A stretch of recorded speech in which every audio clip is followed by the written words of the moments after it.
నీ కృపా నాకు చాలును, నీ కృపలేనిదే బ్రతుకలేను, నీ కృపలేనిదే బ్రతుకలేను.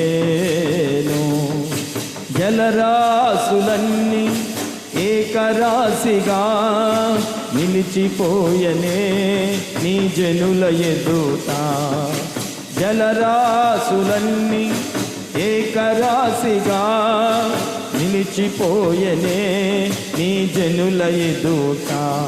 అవి భూకంపాలే అయినా, పెను తుఫానులే అయినా, అవి భూకంపాలే వైనా, పెను తుఫానులేవైనా, నీ కృపయే శాసించునా, అవి అణగిపోవునా. నీ కృపయే శాసించు,